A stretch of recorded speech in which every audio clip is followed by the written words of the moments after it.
Hello and welcome to Morning Becomes Eclectic. Hello. How are you feeling? Yeah, really good. Really good? Really happy to be in LA. Nice. The weather's treating you well? It's always sunny in LA. So we're here with Patrick Hetherington and Jules Cromlin of Parcels. They're in town performing at Coachella. Now that new song, it's so beautiful, Safe and Sound, and it really does kind of like make you feel that way, Safe and Sound. But it kind of sounds different than a lot of the other tracks that we get from you, which are like the upbeat dance numbers. Is it a little bit of like a clue into what a new album has in store? It's a bit left of field to the album, I reckon, but maybe it's the far, like, reaching corner of it. Yeah. It's like a bit of a different, yeah. What were you intending on that one? Like the energy that you're trying to emit on Safe and Sound?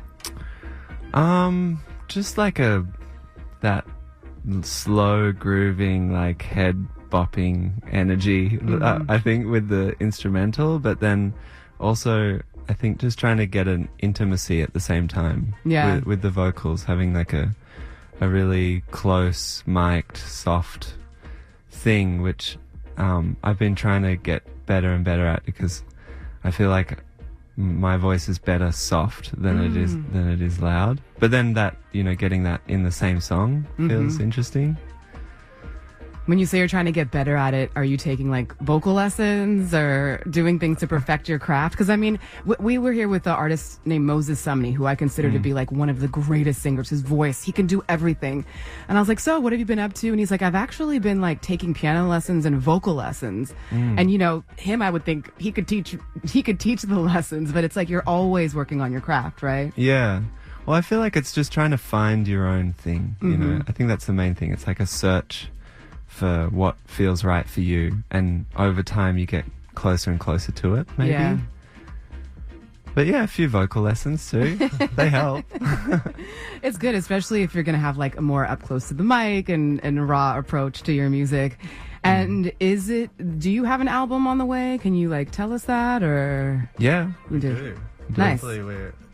We've been working on the mixing and the mastering with some people here in LA. So hopefully right after this we're going to go finish it. Nice. That's the plan. Very, very good. And are some of those songs going to appear in your Coachella set?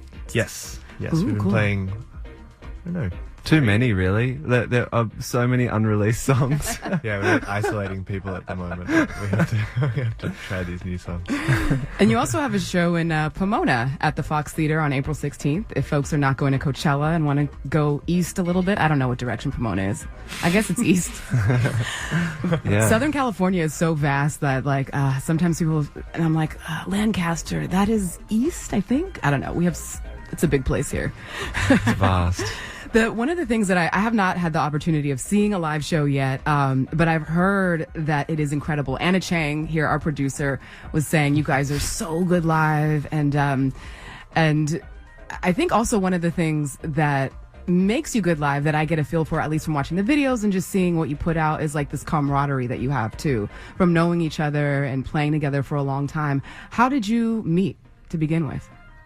Yeah, we've been friends since high school, since we were probably 13 years old, many of us in the band, and so it's just the longest relationship, and we've been in bands that whole time as well. I think some of our early bands, when we were 13, 14 years old, playing gigs around in Australia and busking on the streets, and we've had like 5 or 6 different bands in those early years, playing different styles of music, and Parcels is like the kind of end of all that.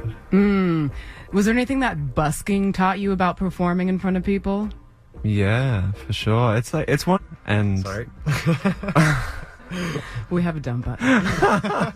Don't do it again. we're Australian. It's really hard. Nobody gives a damn. You say that? That's fine. Also really good for singing. Busking was a situation where we learned to sing 3-part harmony as loud as we could and catch people's attention with our voices. Yeah, nice. I was less involved with that, so maybe that's why You have a softer voice. I have a softer voice. You missed a few years of bluegrass Yeah. songs on the streets. Yeah. That's funny. So it's great to have you here. And we figured, okay, if we couldn't get a performance because that didn't work out, we wanted to know about the music that you love. And you picked some good songs. You ready to get into it? Yeah. This is a pretty cruel exercise, by the way. It's a cruel to put exercise. us through. It's to Why choose do you say 6 that? songs out of all of the songs. Like immediately, we were in the car yesterday from the airport, like just throwing songs around and going, "Oh, this is awful." I know. I'm sorry and also We did not our sorry. best. It's a You pretty can- strange selection. If so. you want to leave now, you can. It's okay. So the other thing that I want to mention too is Anna Chang and I, when we have folks coming in to do this, we always try to think of like a theme or something at least to latch onto to make it a little bit less difficult. And so we were thinking about the title of your latest single, Safe and Sound. And so we were thinking of like sounds you'd want to put in a safe to keep safe so that the future people can hear them, if that was such a concept. If like other songs were getting destroyed, these are the ones that have to remain in the safe for future generations to hear. Interesting. Oh, okay, I missed didn't that. see. Yeah, I didn't see that concept. It's the same kind of idea though, right? They're songs that you love that are important to you. What we've kind of done is, which is totally disregarding the concept, so apologies. Okay. is a lot of these are songs that, particularly me and you, but maybe as a band, we have some sort of past connection to these songs. Yeah. They're songs Okay. that in the last 10 years, maybe like early days of the band, we've kind of connected over, and it feels kind of deep for us. So these are sounds already in your safe. Maybe. Yeah. Yeah. There we go. Exactly. Well, when you said safe and sound, yeah, I thought like early like childhood and Yeah. like things that are really deep. Let's And- flip it. That's the new theme. Yeah. It's like jazz. We're fluid here. It's I fine. like that. All right. So let's get into it. What's the first song that you picked? Well, disregarding all that, this song I've just found the other day. Oh, God. Sorry, we're not good at structure. Yeah, but it's just that one. All You the guys are other doing ones great. are in the. You're being yourselves. You're having fun. You're doing great. I just really, really love this song, and it's been a bit of a train, which is connected to Safe and Sound because I feel like it's a '90s rock kind of song, but I don't really listen to that music. It's just like, but now I'm getting into it after putting the song out, and I figured. Well, I found out All Apologies was a Nirvana track, and now I've started listening to Nirvana for the first time. Oh, cool. Which, you know, I couldn't as a teenager. Being into metal music, you weren't allowed to listen to grunge music. It's a hidden rule. Okay. So, yeah, I'm getting into that now. and I would just say it's just so beautiful to listen to such simple music, just the guitar and her like incredible voice, haunting voice. The simplicity of it is something that I'm really into at the moment. Yeah. Sinead O'Connor's version of All Apologies is the first pick from Parcels, who are our guest selectors today. Let's get into that one on Morning Becomes Eclectic. It's KCRW.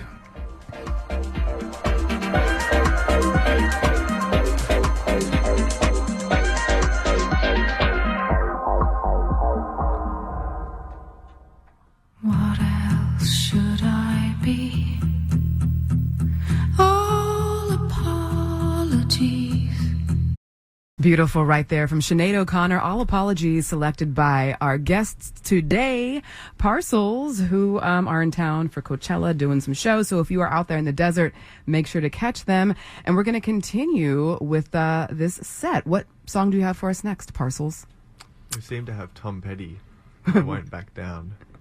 Which, This is Which- LA for us. Yeah. And I think as we were writing this list in the car yesterday, we were just driving Yeah. on the freeway through LA, so we thought about it. This yeah. feels like a very LA song to you, you said? Yeah, Pat and I, we've spent a bit of time here with the band, you know, and every time we're here, we hear that song on the radio. Oh, really? Yeah. We used to drive every day to. We got in a routine at some point. We were here for a couple months rehearsing, and we would get in our car. It's all novelty to us. Like being in America, it feels like being in a funny movie. And we get in the car, we go straight to the Starbucks and drive through and like smoke a vape or whatever. Drive along the freeway to rehearsal, listening to Tom Petty at full volume. So it's a nice memory. I really love seeing where I live through other people's eyes too. So please share as much of that as you'd like. It's really fun. Yeah, this place is incredible. I love it. So Tom Petty, I Won't Back Down. Is there anything else that you love, like musically, about this track, or? Oh, it soars. It just soars those chorus vocals. Yeah, it's beautiful. It's just a feeling. That song really makes sense when you're in LA. Mm-hmm. It's like listening to the Beach Boys in LA. I remember driving the back way to Malibu and listening to the Beach Boys, and I was like, oh, it makes sense now. Like deeper than I've ever experienced.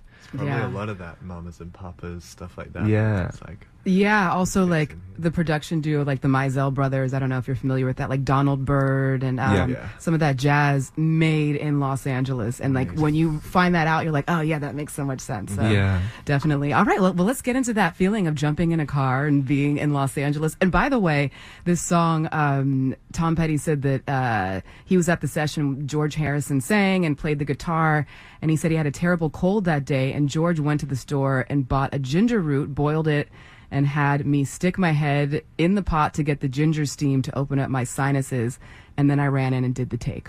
Wow. cool. So this is sponsored by Ginger. Shout outs to Ginger. Here we go. I Won't Back Down from Tom Petty, as selected by our guest today, Parcels. It's Morning Becomes Eclectic.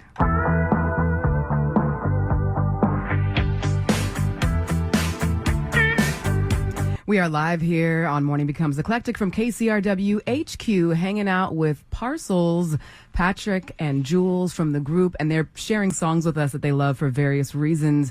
What's the next track you're going to share with us? Well, it's Megadeth, Holy Wars, The Punishment Due. I was obsessed with Megadeth as a teenager. I really only listened to 2 albums. This album, and Peace Sells, but Who Was Buying? But I couldn't play that one because I really don't like the remaster that is only available. Oh, okay. But yeah, also Pat and I feel like that early on when we were hanging out, starting Parcels, we were geeking out on Megadeth. I was in a metal band, and Pat was like, that was a cool band. we came from like different worlds, but like came together and respected each other's, like, I don't know, different bands, and we both geeked out on funk music and disco, and that's really like the start of our band. But yeah, that was the way in. You were showing me Megadeth because I think I was pretty sus on metal music in general, or like didn't have a way in, and you were like, no man, it's groove, it's like groove metal music, and you were showing me all this metal stuff, and we were playing the riffs on acoustic guitars in like basements or whatever, and that was exciting. That opened up a whole world of metal music for me, which was cool. Yeah. Do you ever miss playing in a metal band? yeah, I really do actually. Yeah. It's crazy. The energy is uncharted. But I feel like we can get into that with Parcels too. It's yeah, you can. Yeah. Once you get the crowd on a wave with you, which happens every now and then, there's this spiritual kind of journey that you come together with. It's like a metal concert. Do you kind of like look at each other like, let's take it there, this is the moment, and just like spontaneously gets more metal? That feels like a biopic. Yeah, that's real Hollywood. Hollywood way. This is the moment of your life. We rock.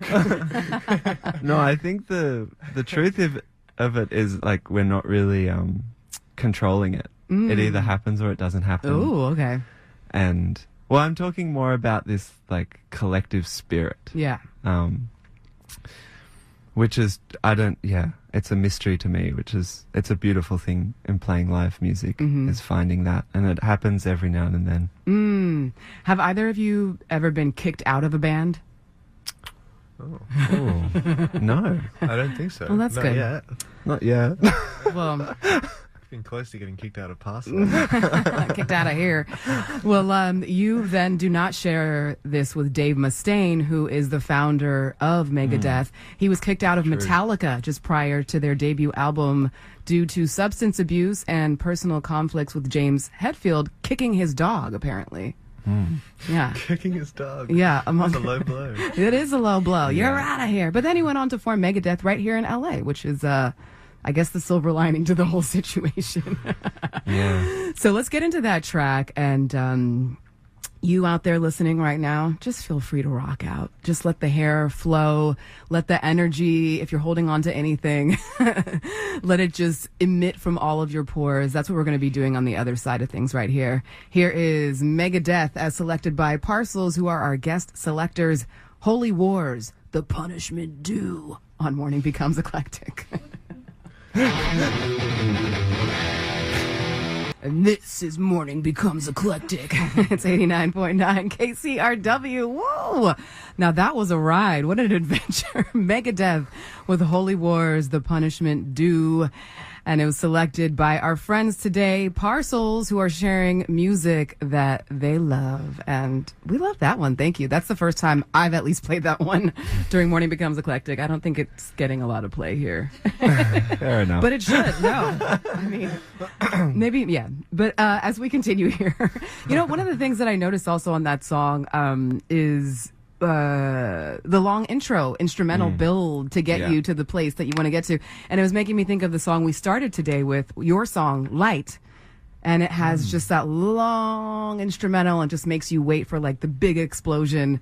I mean, I guess the whole thing explodes on Megadeth, but there's that similarity there for sure. Just letting it breathe, getting you to different places in the track. Totally, yeah. I'm such a fan of big intros, and I feel like they don't exist as much these days because everything's getting shortened. Yeah. Even in our music, I feel like we're not doing big intros anymore, which is kind of sad. Yeah, we We're gonna bring them back. Yeah. Next album. Already thinking about the next one. This one's not out yet. Always two ahead. That's good. That's good. All right, let's continue with more music. What do you have for us next? The next track we have is Mahavishnu Orchestra. Mm-hmm. It says We Know You Know. I swear it used to be called You Know You Know. But anyway, We Know You Know. Maybe it is You Know You Know. You Know You Know. Yeah. With John McLaughlin. 1971. It's called You Know You Know, yeah. Yeah. Just a little typo right there on our list. It's on the... I noticed it was a typo online, so it's not your interesting. fault. Huh. Sometimes that happens. Oh, Anna Chang is here off the mic. Yeah, so that's one of those things. That's an interesting one. Especially when there's a band like so prolific and maybe there's like different versions here and there and someone on YouTube calls it this.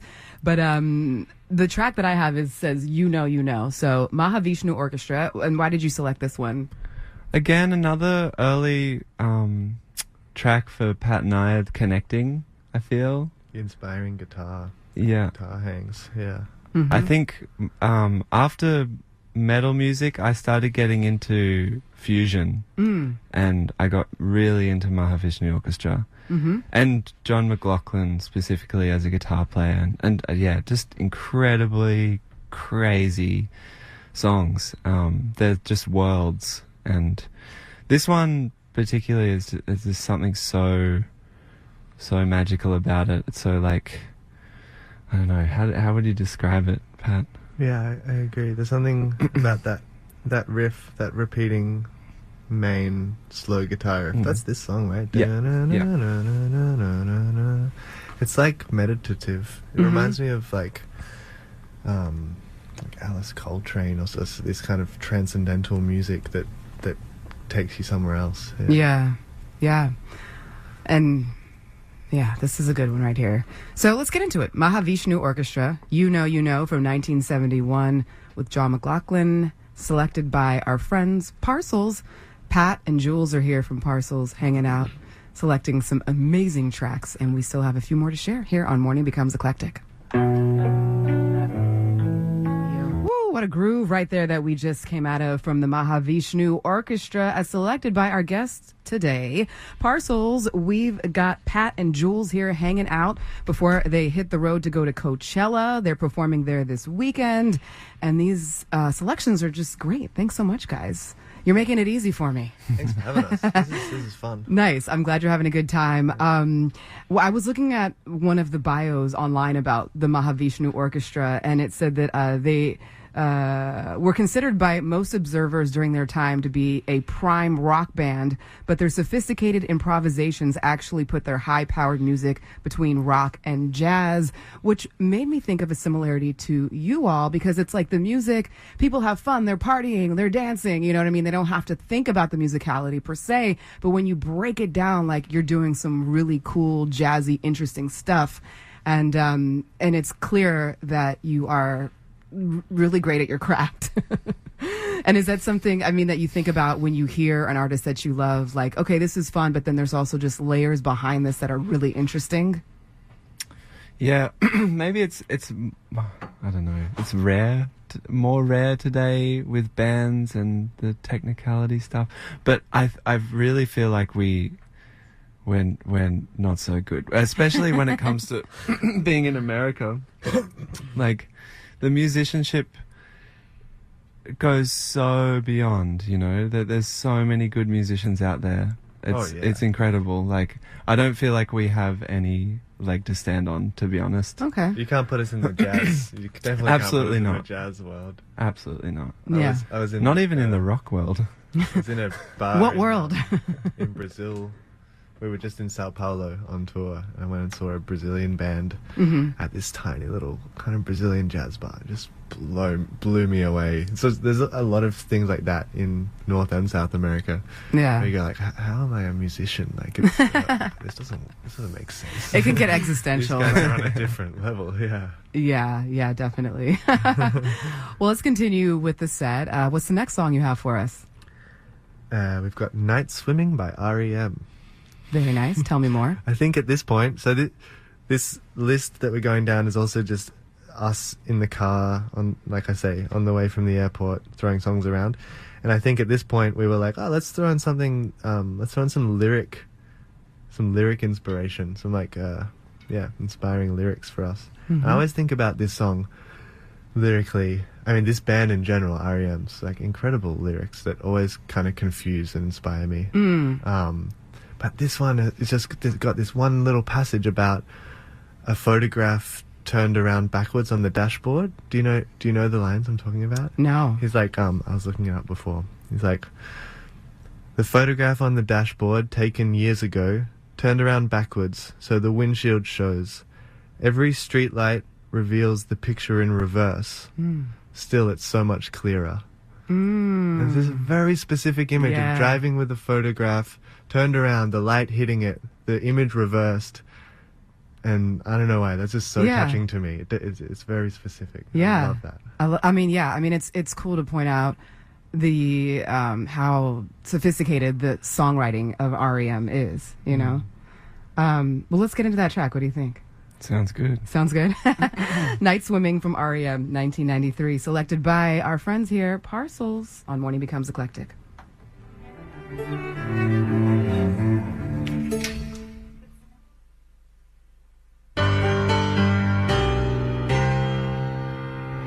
Having such a great time here with Parcels. It's almost noon, which means we're going to get out of here soon, so I don't want to cut off the sixth selection. They kind of broke the rules. We said pick 5 songs. They picked 6.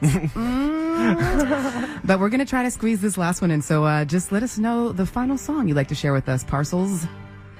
The last song is Leonard Cohen, Paper Thin Hotel, which is off the Death of a Ladies' Man album, produced by Phil Spector.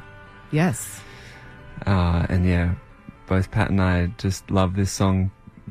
I mean, love the album, but this song is a real standout for its lyrics, because we're talking about lyrics at the end here. And the whole album is just tragedy. If I could pick one word, it's just tragic. You're leaving everyone with tragedy right now before they have lunch. It is optimistic to me, though. That yeah. It's a beautiful, like, it's the image of him. I haven't listened to this in a while, but it's the image of him in a hotel, and next door his lover is making love with another man, and he's listening to them. But through the song, he goes through some sort of acceptance. It's all about accepting what will be, and the beautiful feeling of kind of powerlessness, I guess. Yeah. Let's check it out. Get a few minutes in of Leonard Cohen's Paper Thin Hotel. We're here with Parcels on Morning Becomes Eclectic.